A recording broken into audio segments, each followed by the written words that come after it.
Rhett peeked at him from beneath his lashes. It's kind of a running joke between LeVar and me. I shouldn't have used those words. I promise. I'm good to work here. Rhett, I wasn't criticizing. I thought it was funny, a little tongue-in-cheek and self-deprecating, which I can appreciate. He kept his voice gentle.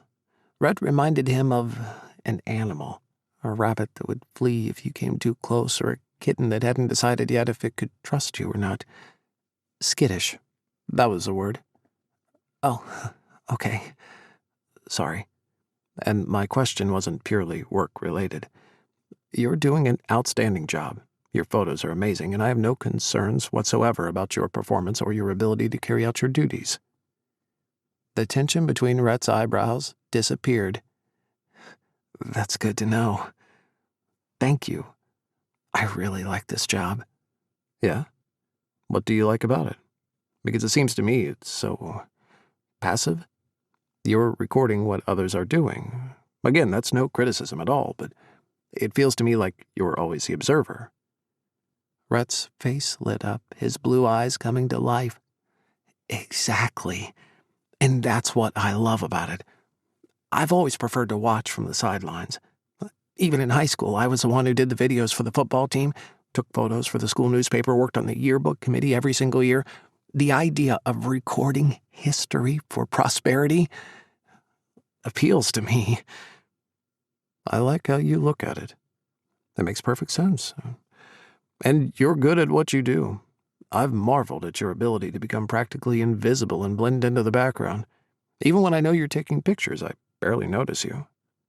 I guess I've always been too much of an activist to be content to merely watch others do things. You're a doer. That's been clear to me from just watching you. So is the president. You get things done. LeVar is the same. He makes a to-do list every morning and is never happier than when he can check everything off.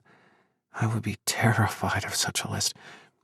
What's energizing and motivating for him is anxiety-inducing for me. And I guess that's why he's the press secretary and I'm the photographer. Calix laughed.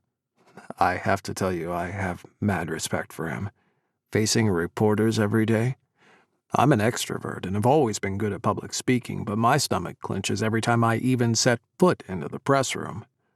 I don't know how he does it. Rhett laughed as well, startling Calix. He'd never heard such a happy, carefree sound from him. You and me both.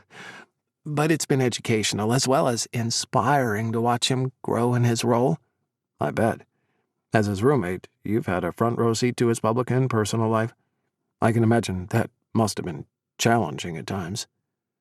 Rhett's smile faded. I can't express how grateful I am for his friendship. Without him, I wouldn't have survived the last 5 years. I definitely wouldn't be where I am right now. I know he's the one who got me this job, and I'll never be able to repay him for it, or you. I know it sounds corny, but I truly appreciate you gave me a shot despite my history. Calix put a hand on his shoulder, then squeezed firmly. You earned this job. It might have started as a favor, on the recommendation of someone I trust, but over time, you've more than proven how good you are. You have this position based on your own merits, not just because you're LeVar's friend or roommate. You're part of our team now, and I'm thrilled to have you. A pretty blush stained Rhett's cheeks, and Calix's insides grew warm. He'd done a good deed, affirming him.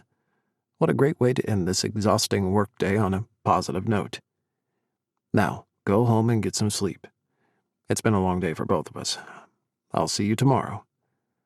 See you tomorrow, Rhett said softly, and Calix watched him as he walked off, his posture lighter and more relaxed than it had been before. See? A good deed indeed. If only everything else on his plate was so easy to fix.